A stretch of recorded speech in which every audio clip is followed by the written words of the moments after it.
Assalamualaikum warahmatullahi wabarakatuh.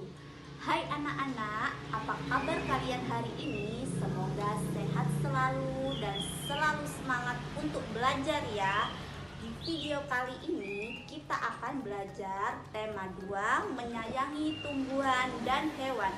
Subtema 1, pembelajaran 1 dan 2. Langsung saja ke pembelajaran 1. Di pembelajaran 1 ini kita akan belajar mengenai dongeng. Dongeng, pengertian dongeng. Dongeng adalah sebuah cerita yang tidak benar-benar terjadi. Unsur-unsur intrinsik pada dongeng yaitu ada yang pertama, tema.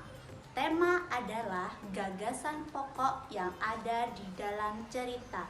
Dan yang kedua ada tokoh. Tokoh adalah pemain yang ada di dalam cerita. Yang ketiga, penokohan. Penokohan adalah karakter atau watak tokoh di dalam cerita. Yang keempat, alur. Alur adalah peristiwa yang terjadi atau jalannya cerita. Yang kelima, ada latar. Latar adalah sesuatu yang mengenai waktu, suasana maupun tempat di dalam cerita. Yang terakhir ada amanat. Amanat adalah pesan moral yang ingin disampaikan si penulis kepada si pembaca. Jenis-jenis dongeng. Jenis-jenis dongeng ada 5 macam. Yang pertama, mite. Mite adalah dongeng yang berisi tentang makhluk halus. Yang kedua, sage. Sage adalah dongeng yang berisi tentang kebenaran dan pahlawan. Yang ketiga, fabel. Fabel adalah dongeng yang berisi tentang kehidupan hewan atau binatang. Yang keempat, legenda. Legenda adalah dongeng yang berisi tentang sesuatu yang dianggap terjadi. Yang terakhir adalah parabel. Parabel adalah dongeng yang berisi tentang nilai-nilai pendidikan, pesan moral, dan sebagainya. Apakah kalian sudah membaca dongeng Pohon Apel yang Tulus? Adik-adik, jika sudah membaca, kalian perlu ketahui pada dongeng Pohon Apel yang Tulus ini mempunyai unsur-unsur intrinsik. Yang pertama, tema, yaitu sebuah ketulusan. Tokohnya yaitu pohon apel dan anak laki-laki. Penokohan pohon apel memiliki watak yang baik hati, sedangkan anak laki-laki memiliki watak yang suka meminta. Latarnya berada di kebun. Alurnya menggunakan alur maju. Dan yang terakhir, untuk amanat yang bisa kita ambil dari dongeng Pohon Apel yang Tulus adalah kita harus menyayangi seseorang dengan tulus tanpa mengharapkan imbalan. Nah, sekarang kita lanjut ke penjumlahan yang hasilnya sama dengan ruas kanan dan kiri. Perhatikan contoh yang pertama. 35 ditambah 15 sama dengan 50. 15 ditambah 35 sama dengan 50. Jadi 35 ditambah 15 sama dengan 15 ditambah 35. Ini cukup kalian bolak-balik. 35 dibalik menjadi 15 ditambah 35. Penjumlahan pertama itu ditaruh di ruas sebelah kiri, dan yang kedua ditaruh di ruas sebelah kanan. Apabila dijumlahkan hasilnya akan sama, yaitu 50. Perhatikan contoh nomor 2. 500 ditambah 250 sama dengan 750. 250 ditambah 500 sama dengan 750. Jadi 500 ditambah titik sama dengan titik ditambah 500. Kira-kira jawabannya berapa ya adik-adik? Ya, betul sekali. Jadi 500 ditambah 250 sama dengan 250 ditambah 500. Jadi jawabannya yang ruas kiri adalah 250 dan ruas kanan juga 250. Sekarang kita lanjutkan ke materi yang selanjutnya. Apakah kalian pernah mendengar lagu Cemara? Ya, jika sudah, lagu Cemara itu diciptakan oleh MTH Mahmud. Yuk kita dengarkan video berikut ini. Cemara pohon ramping, daunnya halus langsing, bergerak-gerak kian kemari seperti camar menari.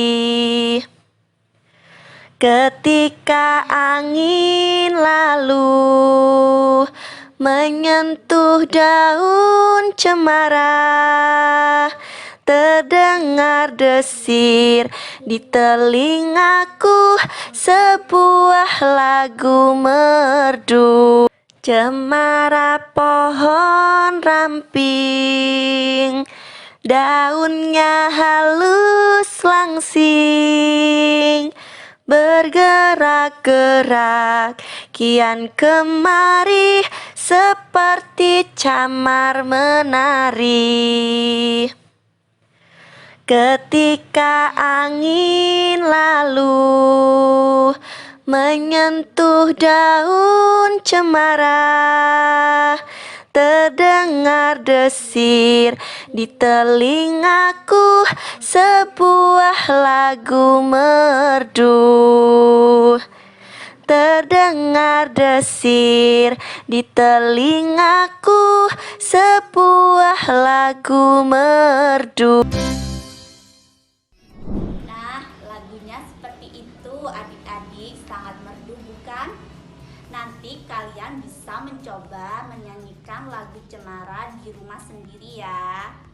Sekarang kita lanjutkan ke pembelajaran yang kedua. Di pembelajaran kedua ini terdapat dongeng pengembara dan sebuah pohon. Pastinya kalian sudah membaca dongeng pengembara dan sebuah pohon ini kan adik-adik? Di dalam dongeng pengembara dan sebuah pohon itu ada tokoh. Yang pertama, 2 orang pengembara dan yang kedua sebuah pohon besar. Penokohannya, yang pertama, salah satu pengembara sifatnya suka mencela, dan yang kedua, pohon besar sifatnya baik. Amanat yang kita ambil yaitu yang pertama, kita harus menghargai orang lain.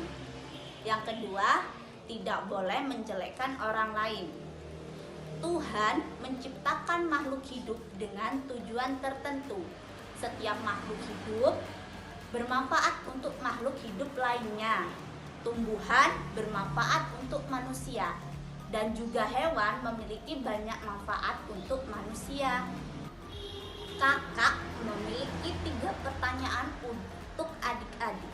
Pertanyaan yang pertama, bagaimana sikap kita terhadap tumbuhan dan binatang? Ya, jawabannya sangat betul sekali.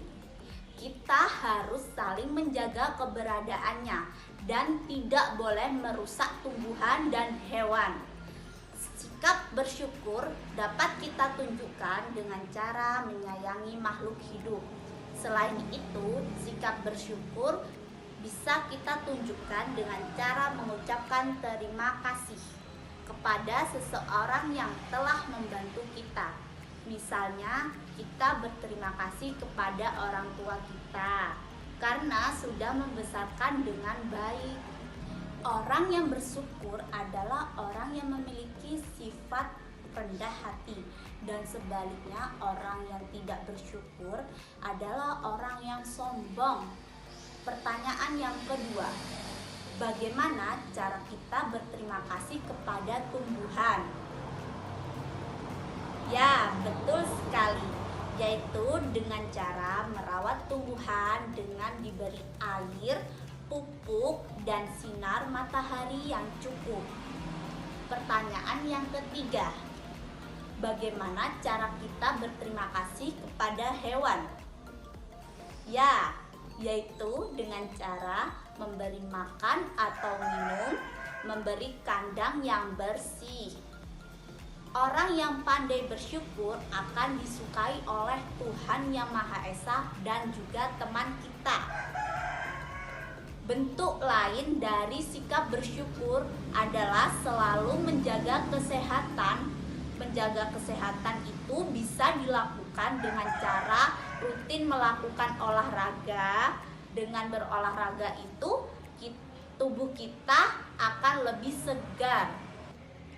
Nah, kita akan melanjutkan ke materi yang selanjutnya, yaitu gerakan memutar dan atau meliukkan badan.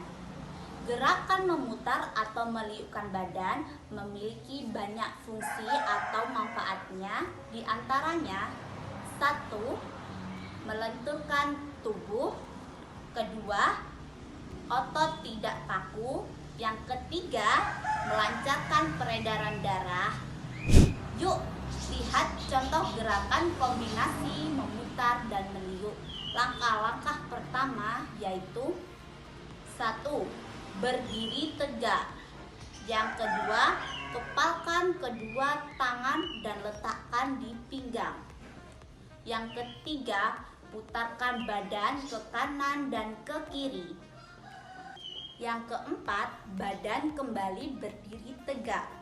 Yang kelima, rentangkan kedua tangan ke depan. Yang keenam, putarlah badan ke arah bawah atau membungkukkan badan. Yang ketujuh, putarlah badan ke kanan bawah. Yang kedelapan, putarlah badan ke kiri bawah. Yang kesembilan, liupkan badan ke atas atau melentingkan badan. Mudah kan anak-anak? Nanti bisa kalian praktikkan sendiri di rumah kalian. Sekian video pembelajaran dari kakak. Semoga bermanfaat. Jangan lupa jaga kesehatan, jaga jarak, dan selalu semangat untuk belajar. Wassalamualaikum warahmatullahi wabarakatuh.